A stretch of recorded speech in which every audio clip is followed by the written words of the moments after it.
আসসালামু আলাইকুম, সবাই কেমন আছেন? আমাদের এখানে একটি অবাস্তব কাহিনী ঘটে গেছে। গাছের উপরে একজন মহিলা তেঁতুল গাছের উপরে ঝুলে আছে। দেখতে পাচ্ছেন সামনে প্রচুর লোক। এই যে জুম করে দেখাই আপনাদেরকে একটু। এখন আমরা যাচ্ছি, কাছে যেয়ে দেখাই আপনাদেরকে। অনেক ভিড়, দূর দূরান্ত থেকে লোক এসেছে।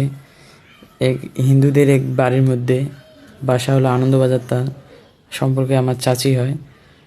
এই দেখেন, লোকজনের অভাব নেই, আশেপাশে চতুর্দিকে লোকজন, সবাই দূর দূরান্ত থেকে দেখতে এসেছে। এখানে এখন ফায়ার সার্ভিসকে ফোন দেওয়া হয়েছে, কিন্তু এখনও আসেনি, একটু পরে আসবে।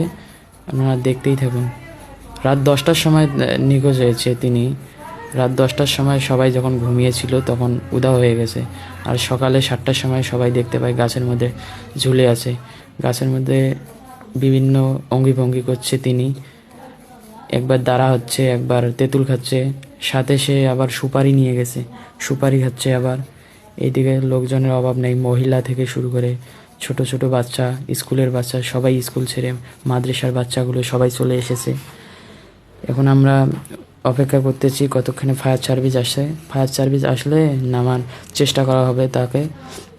মর্মান্তিক একটা ঘটনা, তার জন্য সবাই দোয়া করবেন, তিনি যেন সুস্থভাবে নিচে নামতে পারে।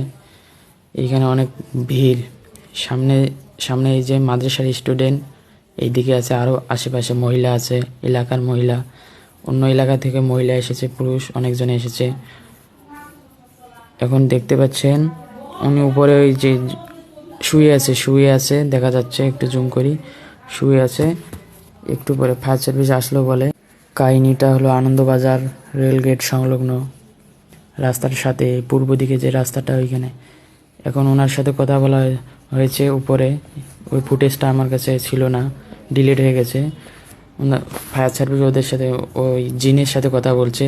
উনি লাফ দিবে, এখন পানির মধ্যে লাফ দিবে। দেখতে থাকুন কীভাবে পানির মধ্যে লাফ দেয়। ভয়াবহ একটা দৃশ্য দেখতে পাচ্ছেন। এখন লাফ দিচ্ছে, কি মর্মান্তিক অবস্থা। এবার লাফ দিবে পানির মধ্যে, দেখতেই থাকুন। এই যে পানির মধ্যে লাফ দিল।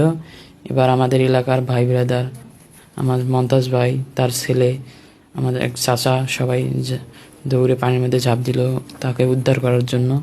এখন পানির থেকে তোলা হবে তাকে। দেখুন এইদিকে ফায়ার সার্ভিস এসেছে, ফায়ার সার্ভিস ওইদিকে আছে, ফায়ার সার্ভিস দড়ি, কিন্তু ফায়ার সার্ভিস নামাতে পারেনি, কোনো কাজ হয়নি ফায়ার সার্ভিস দিয়ে। আমরা এই চেষ্টা করে উদ্ধার করলাম তাকে। ঠিক আছে, এই পর্যন্তই ভিডিও ছিল, আর ভিডিও করা যাবে না। আল্লাহ হাফেজ। সবাই তার জন্য দোয়া করবেন, ইনশাল্লাহ তিনি যেন সুস্থ